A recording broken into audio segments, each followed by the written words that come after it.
কারণে আমি হাসবো না। শোনো শোনো ওগো আবু বকর ওমর, ইন্না আদুওয়াল্লাহি ইবলিসা, নিশ্চয় আল্লাহর শত্রু ইবলিস, সে যখন জানতে পারলো আমার দোয়া কবুল করেছেন আর ওয়াগফির উম্মতি, আমার উম্মতকে আল্লাহ রাব্বুল আলামিন বিনা হিসাবে মাফ করার জন্য ওয়াদা করেছেন। আচ্ছা বলেন তো আমরা কার উম্মত? আমরা বিশ্বনবীর উম্মত না? আমরা গুনাহ করলাম লাইফে, আমাদের গুনাহ করা ১৫০০ বছর আগে আমাদের গুনাহ যেন মাফ করে দেয় তার জন্য আমাদের রাসূল আল্লাহর কাছে দোয়া করেছেন, সুবহানাল্লাহ। এবং সেই দোয়া আল্লাহ পাক অ্যাকসেপ্ট করেছেন। আল্লাহ পাক বলেছেন আপনার যারা উম্মত হবে আমি আল্লাহ তাআলার ডিক্লারেশন করলাম, আমি বান্দাকে মাফ করে দিলাম, সুবহানাল্লাহ। আল্লাহু আকবার, পড়েন আল্লাহু আকবার। গুনাহ করব ১৫০০ বছর আগে পরে, আর ১৫০০ বছর আগে আমার আপনার রাসূল আমাদের জন্য আমাদের গুনাহের জন্য আল্লাহর কাছে মাফ চাইলেন। আমরা সবাই রাসূলের প্রতি দরুদ পড়েন সাল্লাল্লাহু আলাইহি ওয়াসাল্লাম।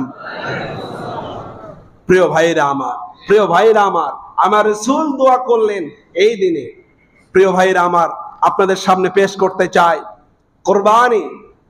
তার আগে আপনাদেরকে বলে নিতে চাই সাইয়্যিদনা ইব্রাহিম আলাইহিস সালাতু ওয়াস সালাম বহু দোয়া করে আল্লাহর কাছে এভাবে দোয়া করলেন, রব্বুল আলামিন রব্বি হাবলি মিনাস সালিহিন, ও আল্লাহ আমার বয়স ৮৬ বছর হয়ে গেল, একটা সন্তান নাই, রব্বুল আলামিন দয়া করে আপনি একটা আমাকে সালেহীন সন্তান দান করেন, যিনি নেককার হবে, বদকার নয়, একটা সন্তান দেন। রব্বুল আলামিন ফাবাশশারনাহু বিগুলামিন হালিম, আল্লাহ তাআলা ৮৬ বছর বয়সে সাইয়্যিদনা ইব্রাহিমকে একটা সন্তান দেওয়ার জন্য সুসংবাদ দিলেন, পড়েন সুবহানাল্লাহ। কি মারাত্মক ইতিহাস, ইতিহাসে ঘটে গেল। আল্লাহ পাক বলছেন ফালাম্মা বালাগা মা'হুস সা'য়া, যখন সন্তান পুত্র সন্তান ইসমাঈল চলতে পারে এমন বয়সে উপনীত হলো, আমি বললাম ও ইব্রাহিম তুমি তোমার প্রিয় বস্তুটাকে জবাই করে দাও। আচ্ছা বলেন, প্রিয় বস্তু ছেলেকে জবাই করা এটা কোনো সাধারণ কথা? আচ্ছা আপনাকে আমাকে যদি বলা হয় এখন এই মুহূর্তে আপন সন্তানকে জবাই করো, কোন হুজুর যদি বলে মানবেন? মানবেন? আমার মনে হয় যদি জিবরাইলও আসে, জিবরাইল তো আর আসবেই না, জিবরাইল যদি আসে আর আমাদের মতো লোককে বলে আপন সন্তানকে জবাই করো, আমরা বলবো না তুই জিবরাইল না, তুই অন্য কিছু। কথা কোন ঠিক না বেঠিক? আরে আপন সন্তানকে ৮৬ বছর বয়সে পেয়ে আল্লাহ পাক বলছেন জবাই দাও। আল্লাহ পাকের খলিল ইব্রাহিম কেমন বন্ধু ছিলেন, বন্ধুর সাথে বন্ধুর সম্পর্ক কেমন। ভাইরা আমার, আল্লাহ পাক সেই কথা বলছেন। ইব্রাহিম তার ছেলেকে বললেন ইয়া বুনাইয়া ইন্নী আরা ফিল মানাম, ওগো বৎস, ওগো কলিজার টুকরা সন্তান, আমি স্বপ্নে দেখলাম। জিবরাইল আসে নাই, মিকাইল আসে নাই, কোন ফেরেশতা আমার কাছে ওহী আসে নাই, কিন্তু আমি স্বপ্নে দেখলাম আন্নী আযবাহুকা, আমি তোমারে জবাই করতেছি। ফানজুর মাযা তারা, আমি স্বপ্নে দেখলাম তোমারে আমি জবাই করতেছি, তোমার মতামত কি তুমি বলো।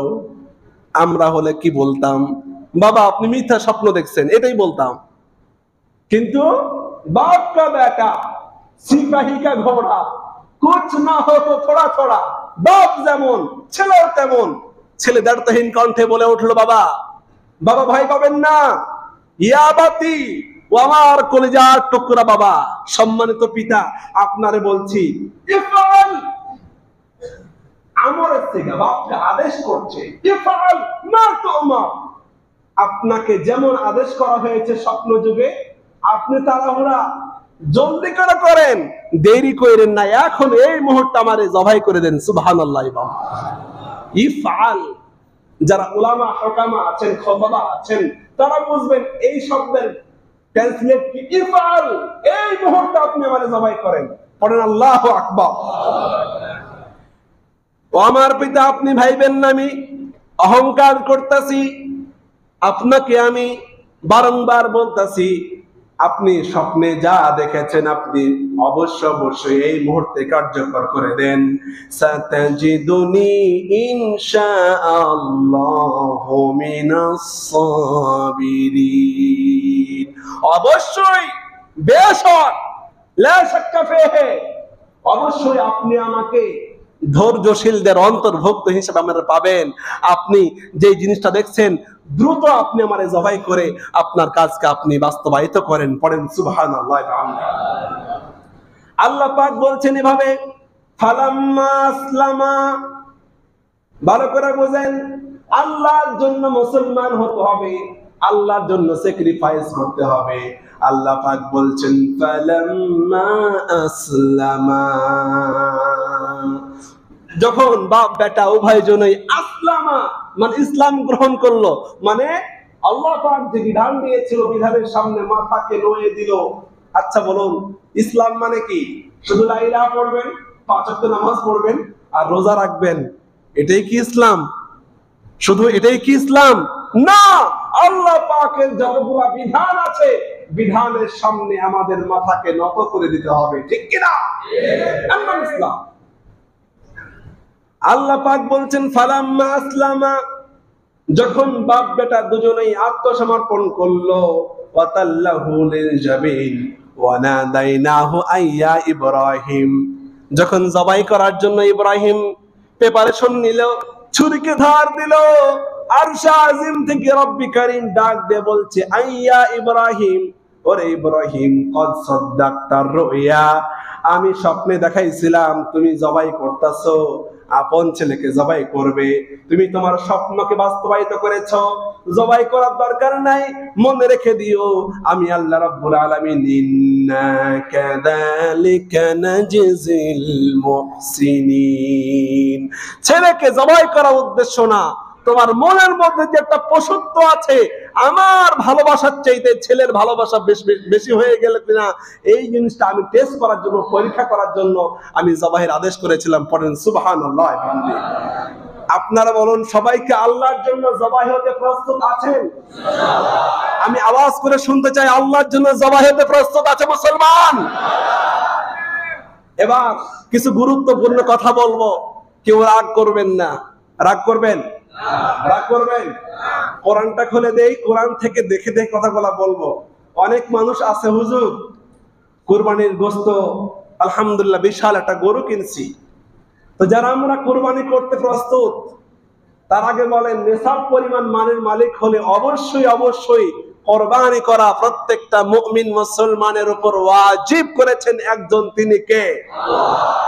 কিন্তু আল্লাহ পাক বলছেন আমি আল্লাহ তাআলা সবার কুরবানি কবুল করব না। সবার কুরবানি কিন্তু আল্লাহ পাক কবুল করবে না। কার কার কুরবানি কবুল করবেন, কার কার কুরবানি কবুল হবে না, একটু কোরআন থেকে ভালো করে জেনে নেই। মনে রাখুন, যদি আল্লাহ তাআলা আমাদের কুরবানি না কবুল করেন, হরতাল কইরা, মিছিল কইরা, মিটিং কইরা কবুল করানো যাবে না। আস্তে কোন কেন যাবে না। আল্লাহ পাক বলছেন শোনো, আমি কার কুরবানি কবুল করব, কার কুরবানি কবুল করব না। আল্লাহ পাক বলছেন শোনো, আল্লাযীনা ইযা যুকিরাল্লাহ, আমি ওই ব্যক্তির কুরবানি কবুল করব যে ব্যক্তির কলিজার মধ্যে আল্লাহ পাকের জিকির থাকে, আল্লাহ পাকের ভয় থাকে। যার কলিজায় আল্লাহর ভয়, তার কুরবানি কেবলমাত্র কবুল হবে। কিন্তু বলুন, যে ঘুষ খায়, ওর মধ্যে আল্লাহর ভয় আছে? আস্তে করে ভয় আছে? যে মানুষের প্রতি জুলুম করে, ওর মধ্যে আল্লাহ পাকের ভয় আছে? যে সুদ খায়, সুদখোরের ভয় আছে? খবরদার, যারা ঘুষ খান, দোহাই লাগে, কুরবানি কিনা টাকা নষ্ট কইরেন না, গরু কিনা টাকা নষ্ট কইরেন না, হারাম পয়সা দিয়া গরু কিনা, ছাগল কিনা কোনো প্রয়োজন নাই, কারণ আল্লাহ পাক আপনার মতো ডাকাতের কুরবানি কবুল করবে না। চিল্লা পড়ো ঠিক কিনা? আল্লাহ পাক বলছেন খবরদার, সবার কুরবানি কবুল করব না, কেবলমাত্র আল্লাযীনা ইযা যুকিরাল্লাহ, যার কলিজায় আল্লাহর ভয় আছে, আল্লাহর জিকির আছে, আল্লাহর শরণ আছে, কেবলমাত্র তার কুরবানি আমি কবুল করব। আল্লাহ পাক 2 নম্বরে বলছেন ওয়াজিলাত কুলুবুহুম, যে সমস্ত গোলামদের হৃদয়টা আল্লাহ পাকের ভয় দিয়ে পরিপূর্ণ, আল্লাহর ভয়ে সারাক্ষণ কাঁপতে থাকে, না জানি আল্লাহ পাক আমাকে আযাব দিয়ে দেয়, এই সমস্ত ব্যক্তিদের কুরবানি আল্লাহ পাক কবুল করবেন। ওয়াস-সাবিরিনা আলা মা আসাবাহুম, আল্লাহ পাক বলছেন ওই সমস্ত গোলামদের কুরবানি কবুল হবে যারা বিপদে ধৈর্য ধারণ করবে। অমুমিন মুসলমান, অনেক মুসলমান এমন আছে, হুজুর আলহামদুলিল্লাহ খুব ভালো আছি। কেমনে ভালো আছেন? কোনো বিপদ নাই, মুসিবত নাই। মনে রাখুন আপনি যখন হক পথে চলবেন, বিপদ আপনার উপর অবশ্যই আসবেই। কথা বল। আপনি যখন হক পথে চলবেন, হক কথা বলবেন, হক পথের অনুসারী হবেন, আল্লাহর কসম আপনার উপর বিপদ আসবেই। বিপদ আসলেই তখন সবরকারী হবেন, আপনি কুরবানি দিলে আপনার কুরবানি কবুল হবে। চিল্লা পড়ো ঠিক কিনা? আর যদি আপনি গোলাম হন, তেলমার মানুষ হন, বুঝেন তো কথা, শয়তানের কাছেও ভালো, আল্লাহর কাছেও ভালো, 5 ওয়াক্ত নামাজও পড়েন, আবার বাইরে শয়তানের খুশি করেন, এমন মানুষ ধানমন্ডিতে নাই। যারা আছে এই ধরনের মানুষ, খবরদার কুরবানি দিয়েন না, আপনার কুরবানি কবুল হবে না। চিল্লা পড়ো ঠিক কিনা? কারণ আল্লাহ পাক বলছেন, শোনো, আশাদুল বালা বালা আল আম্বিয়া সুম্মা আল আমসাল ফাল আমসাল, সমস্ত বিপদ মুসিবত আসছে সবচেয়ে বেশি নবীদের উপর, এরপরে যারা নবীর কাছাকাছি, যারা সাহাবী তাদের উপর, এরপরে যারা সাহাবীদের কাছাকাছি তাদের উপর বিপদ আসবে। আর বিপদ যখন আসবে, ওয়াস-সাবিরিনা আলা মা আসাবাহুম, মনে রেখে দিও, সবরকারী হয়ে যখন বিপদ আসবে, মুসিবত আসবে, ধৈর্য ধারণ করলে আমাদের কুরবানি কবুল করবে একজন, তিনি কে? তুমি কেমন মুসলমান? তোমার উপর বিপদ নাই, তুমি কেমন মুসলমান? প্রিয় মুমিন মুসলমান, এই জন্য সবাইকে হক পথের পথিক হতে হবে। রাজি আছেন তো ইনশাআল্লাহ? রাজি আছেন তো ইনশাআল্লাহ? ভাইরা আমার, আমাদের সমাজে মুনাফিকি দিয়ে ভরে গেছে। মসজিদের মধ্যে মুনাফিক, মসজিদের বাইরেও মুনাফিক। এই যে অবস্থা, আপনারাই ফতোয়া দেন, কোন মুনাফিকের কুরবানি কবুল হবে? জোরে কোন হবে? এই জন্য মুনাফিকিগিরি ছাড়তে হবে আমাদেরকে। পড়েন ইনশাআল্লাহ। এরপরে আল্লাহ পাক বলছেন, শোনো, ওয়াল মুকিমিস সালাহ, নামাজ পড়নেওয়ালা মানুষের অভাব নাই। আলহামদুলিল্লাহ, বাংলাদেশে নামাজের সংখ্যা অনেক, কিন্তু নামাজ কায়েমের আন্দোলনকারী, নামাজ কায়েমের আন্দোলন করবে এই ধরনের ব্যক্তি বেশি না কম? আপনারা কি চান রাষ্ট্রীয়ভাবে বাংলাদেশে নামাজ কায়েম হয়ে যাক? সবাই কি চান? আল্লাহর কসম, আমি আবার কসম করছি, খোদা কি কসম, আল্লাহ পাকের জাতের কসম, ইজ্জতের কসম, কেউ যদি নামাজ আন্দোলন, নামাজ কায়েমের আন্দোলনকারী না হয় আর কুরবানি দেয়, আর কুরবানি কবুল হবে না। জোরে করবেন, হবে না। এই ফতোয়া আমি মোল্লার নয়, আল্লাহর ফতোয়া। আল্লাহ পাক বলছেন এভাবে, ওয়াল মুকিমিস সালাত, শুধু নামাজ পড়লেই হবে না, নামাজ যেন সমাজে, রাষ্ট্রে কায়েম হয়ে যায়, এর জন্য আন্দোলন করতে হবে, সংগ্রাম করতে হবে। যারা সংগ্রাম করবে, আন্দোলন করবে নামাজ কায়েমের, ওদের কুরবানি করবে, কবুল করে নেবে একজন, তিনি কে? ভাইরা আমার, অনেক মানুষ আছেন নামাজ পড়েও শয়তানকে সমর্থন করেন, এমন মানুষ নাই? জোরে কোন আছে না নাই? আরে মুসলমান হয়ে খ্রিস্টানকে, ইহুদিকে অনুসরণ করে এমন মানুষ আছে না নাই? ভালো করে কোরআনের ভাষা বোঝার চেষ্টা করেন। মামলা করলে আল্লাহর বিরুদ্ধে করেন। আমি আল্লাহর কথা কোট করছি মাত্র। আল্লাহ পাক বলছেন, ওয়াল মুকিমিস সালাহ, যারা সমাজে, রাষ্ট্রে নামাজ কায়েমের আন্দোলন করবে, কেবলমাত্র তাদের কুরবানি আল্লাহ পাক কবুল করবে। পড়েন সুবহানাল্লাহ। এরপরে আল্লাহ পাক বলছে, শুনুন, 4 নম্বরে কাদের কুরবানি আমি আল্লাহ পাক কবুল করব, ওয়া মিম্মা রাযাকনাহুম ইউনফিকুন, যারা আল্লাহর রাস্তায় দিন কায়েমের জন্য মসজিদ মাদ্রাসায় এতিমদের পাশে যারা সাহায্যের হাত বাড়িয়ে দিবে ওদের কুরবানি কবুল হবে। অনেক সাহেব আছেন এমন 2টা গরু একাই জবাই করে, কিন্তু পাশের ফ্ল্যাটের মানুষ গোস্ত কিনতে পারে না, একাই ফ্রিজকে ভর্তি করে গোস্ত দিয়া, পাশের মানুষের খোঁজ খবর লয় না, আত্মীয় স্বজনদের খোঁজ খবর লয় না। এমন মানুষ আছে না নাই? আমার ভাইরা, আল্লাহ পাক বলছেন তোমার কুরবানি যদি কবুল করাতে চাও, ওয়া মিম্মা রাযাকনাহুম ইউনফিকুন, টেনশন দাও, গরু কেনার আগে আত্মীয় স্বজনের খোঁজ খবর নাও, কে না খেয়ে আছে, কার বাসায় খাবার নাই, একটু টেলিফোন দাও।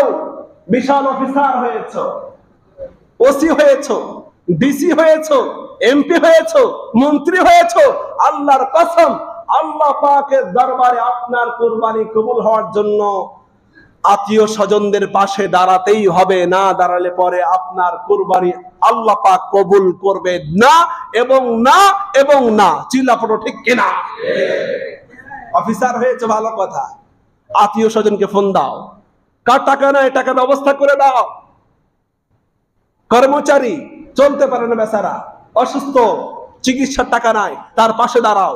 যদি না দাঁড়াও আর 10টা 20টা কুরবানির গরু কিনা মানুষকে দেখাও, গরু কিনছে অনেকগুলা, কি করবা? সব কুরবানি করবে আল্লাহর রাস্তায়। ওই নাকি আল্লাহর রাস্তায় সব কুরবানি করবে। ও প্রিয় মুমিন মুসলমান, আল্লাহর দরবারে কুরবানি কবুল হওয়ার জন্য কলিজায় ভয় লালন করতে হবে একজনের, তিনি কে? আল্লাহ। 2 নম্বর, আল্লাহ পাক বলছেন বিপদ আসলেই, হকের উপর চললেই বিপদ আসবে, বিপদে ধৈর্য ধারণ করলে পরে তোমার কুরবানি কবুল হবে। 3 নম্বরে ওয়াল মুকিমিস সালাহ, নামাজ কায়েমের আন্দোলন তোমাকে করতে হবে।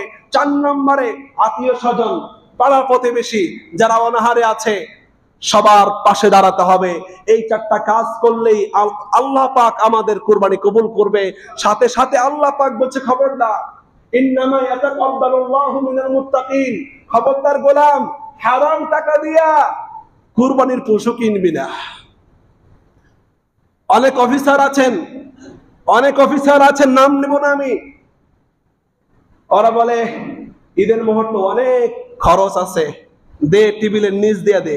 কিছু মানুষ আছে টেবিলের উপর দিয়েও খায়, টেবিলের নিচ দিয়েও খায়। জোরে কাও, জোরে কাও, জোরে কাও।